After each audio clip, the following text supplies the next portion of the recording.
Now that nearly all of us are online, connected or digital in some way, spies are no longer watching just one or two bad guys. Instead, the UK and US governments are both collecting massive amounts of information from the things we do on our phones and over the internet.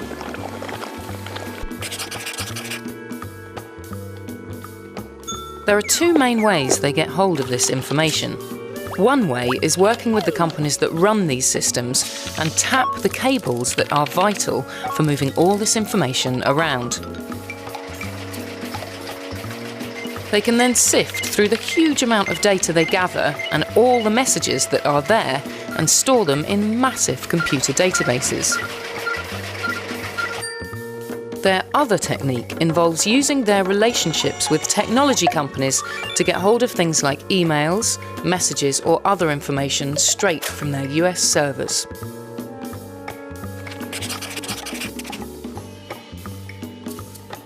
The spy agencies do throw away most of the content they collect.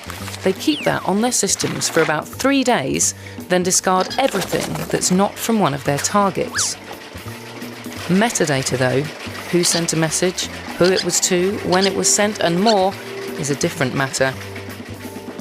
The agencies keep almost all the metadata they see for around a month in the UK and up to a year in the US. That lets them build up profiles of millions of people, who talks to who knows who, and where people are if need be. These revelations pose many questions.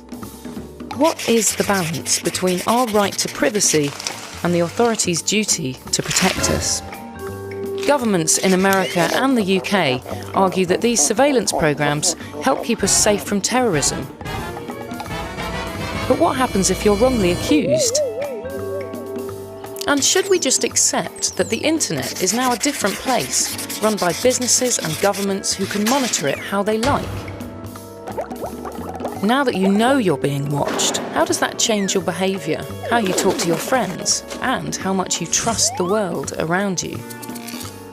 These revelations have changed the internet for us forever. Does privacy have a future online at all?